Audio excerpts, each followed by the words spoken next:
니시오카 츠토무, 그 북한에 납치당한 일본인을 구출하기 위한 전국협의회 회장, 그리고 레이타쿠 대학교 개관 교수님 모시고서 얘기를 좀 들어보고 있습니다. 예. 이번에는 좀 그 화이트리스트 관련해서 좀 여쭙고 싶은데요. 한국에서는 이게 무역 침략이다, 전쟁이다 라고 하는데 정확한 표현은 뭡니까? 이제 어떻게 봐야 되는 겁니까? 그러니까 수질 의대극에서 제외했다. 그러니까 의대를 안 하기로 했다. 그겁니다. 근데 의대를 받고 있었던 아세안 나라는 한국밖에 없습니다. 그런데 지금 한국 정부가 아세안에 가서 일본에 하는 행동이 문제다, 문제 제기를 하고 있는데 아세안 나라는 한 나라도 의대를 받고 있지 않습니다. 의대를 받고 있다가 아세안랑 같은 대우가 됐는데 그 아세안에 가서 일본이 차별하고 있다 이라고 하더라도 됩니까? 그리고 EU도 한국을 의대를 하고 있지 않습니다.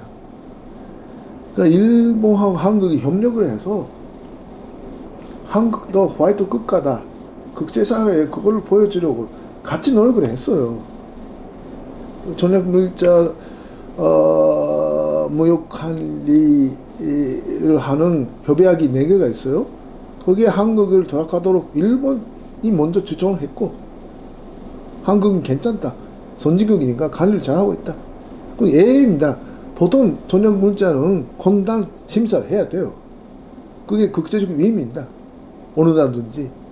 다만 선진국이라서 그러니까 서류도 완비되어 있고 일일이 보지 않아도 언제든지 서류가 그게 있고 보관되어 있고, 또 상대방한테도 잘 이해하고 있고 상대방의 생산 계획 같은 거 알고 있어서 다른 데 쓰이지 않는다라는 고려를 하는 회사, 또 관리하는 나라, 그 나라에 대해서는 화이트국이라고 인정하자라는 것이 국제사회의 흐름이고, 한국은 거기에 동감됐던 것이, 일본 입장에서 한국이 괜찮다고 됐던 것이 2006년이고, 그 전에도 한국은 반도체를 만들어 왔고, 또 대만에서도 반도체를 많이 만들고 있지 않습니까? 대만은 아직까지 그런 의대 국가에 들어간 적이 없습니다.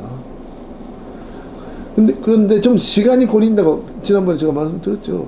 그러니까 건당 심사해야 되니까, 그러니까 한 달 정도는 문제지만은 아마 허가가 나올 것이다 이라고 여기서 말씀드렸는데 그대로 지금 허가가 나오고 있지 않습니까?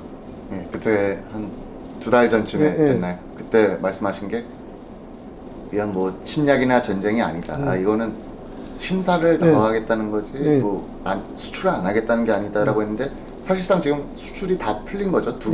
전략물자 2개에 대한 게 풀린 거고. 근데 지금 한국 여론조사 결과 같은 거를 보면은 50% 이상이 문재인 정부의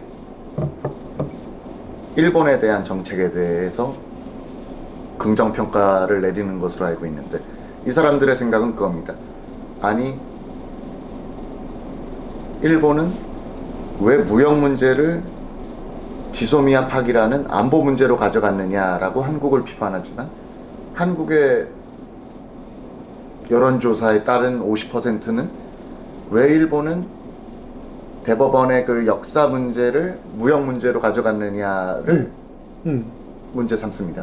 이거에 대한 일본의 생각은 어떻습니까? 그러니까 지난번에 여기서 말씀드렸지만은 국가 대 국가의 신뢰관계가 없어졌다는 건 사실입니다. 그 판결로 일본 입장에서는 65년 조약 협정도 끝난 거다. 그런데 그거를 무시한 판결이 나왔다. 그러면은 한국 정부가 그 판결에 대해서 근내적으로 처리를 해줘야지 되는데 그걸 안 하고 있으니까 그런 한국 정부에 대한 신뢰성이 떨어졌다. 그것이 배경입니다. 그러니까 화이트 국가라는 것이 국가 대 국가의 신뢰관계입니다.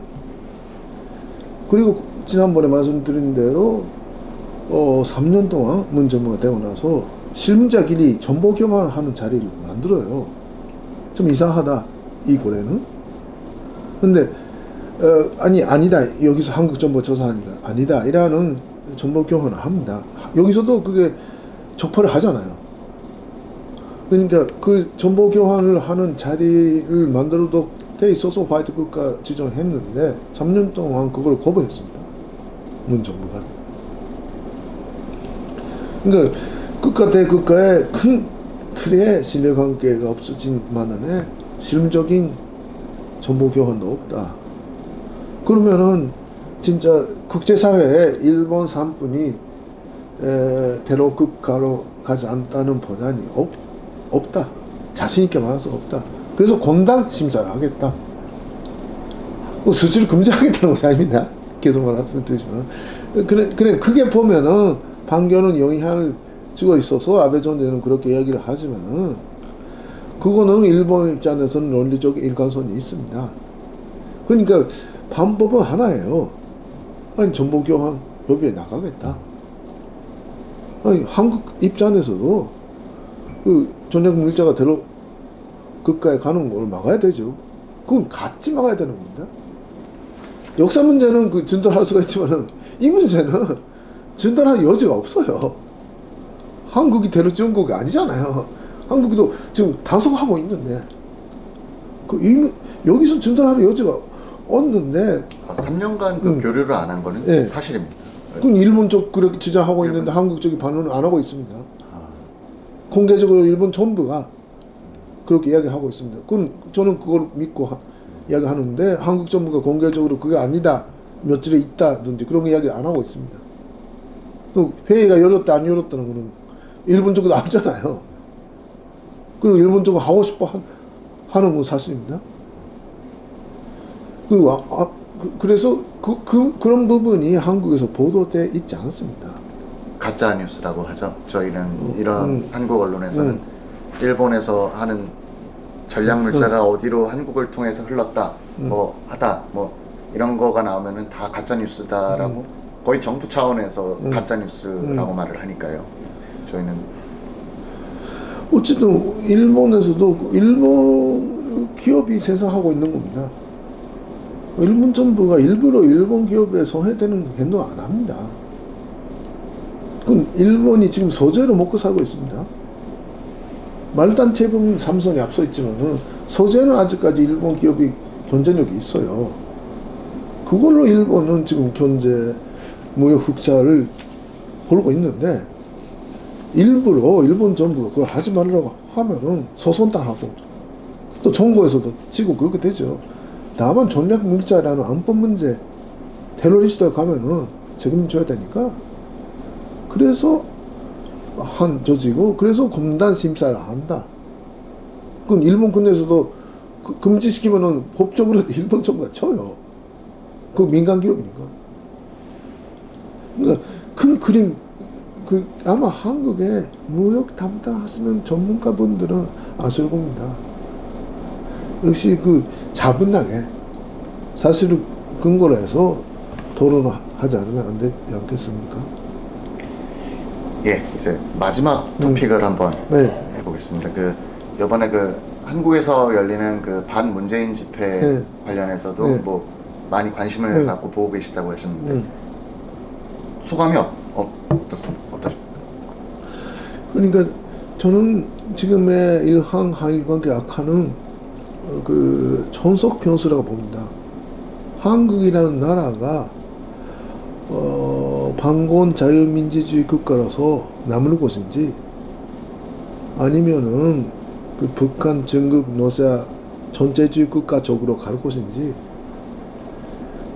지금 그 기로에 서 있는데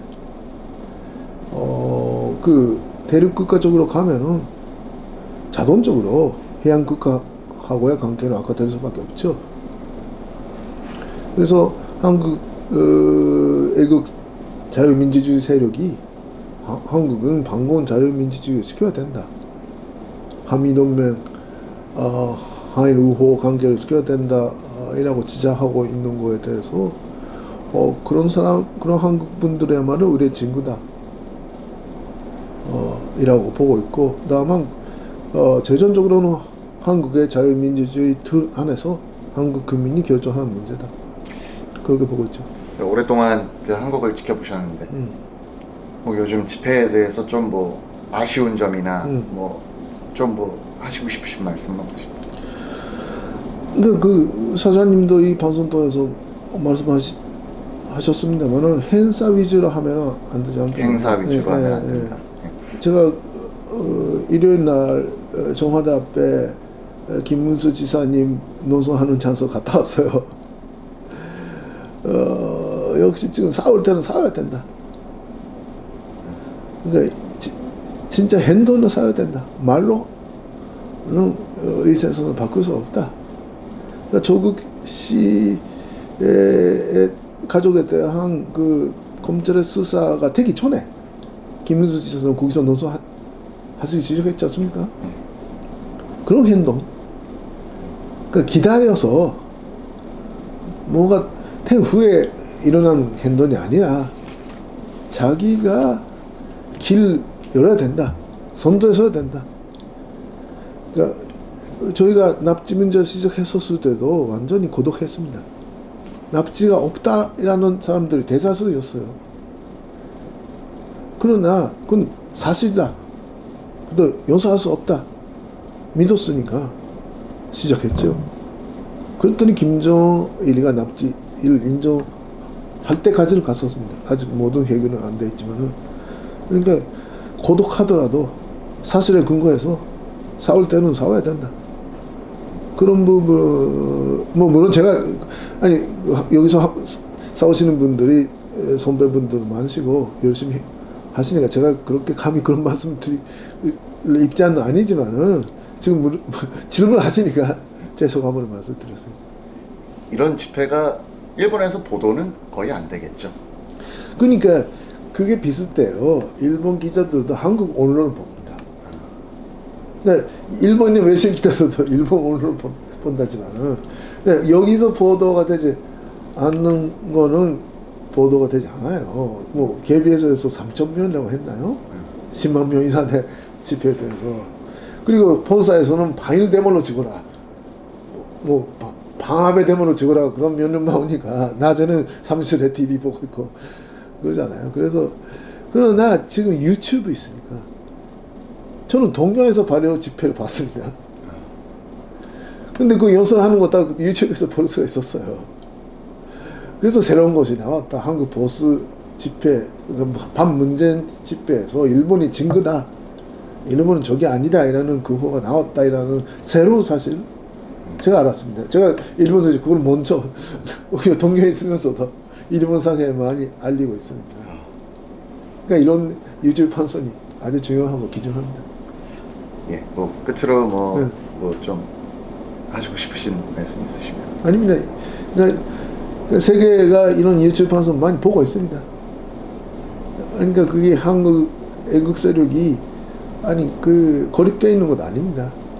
지금 홍콩에서 싸우고 있는 사람도 우리 편이고 자유민주주의에서 공산당 지배하에서도 그렇게 싸우고 있지 않습니까? 그러니까 지금 전체주의하고 자유민주주의가 싸우고 있습니다. 여기서도 싸우고 있고 일본 군대에서 싸우고 있고 홍콩에서 싸우고 있습니다. 북한 내부에서도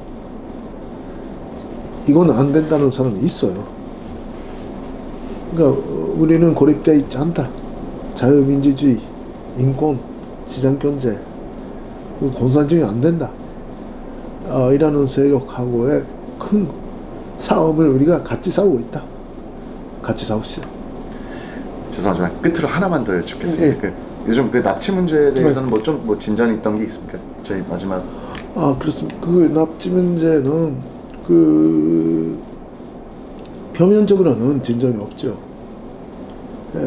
다만 트럼프 대통령이 올해 일본에 와서 우리 납치 가족을 2번째 만나줬습니다. 그리고 귀국하고 나서 또 편지까지 보내줬어요. 직필도. 우리는 이긴다. 그러니까 이제 미국 대통령 머릿속에 납치 문제가 들어갔고 핵 문제랑 납치 문제 전체를 해결해야 된다. 김정은을 하노이에서 만나서 2번 일본인 납치 문제를 언급했어요. 그러니까 북한 입장에서 보면은 지금 경제 제재로 아프잖아요. 영향이 있어요. 효과가 있습니다. 그리고 다시 핵 실험 같은 거 하면은 미국이 또 군사 제재를 할 수도 있어요. 그런 상황에서 마지막 담판 해야 되는데 그 담판 테이블 위에 핵 미사일 납치 인권 문제가 올라와 있다. 거기까지는 왔다.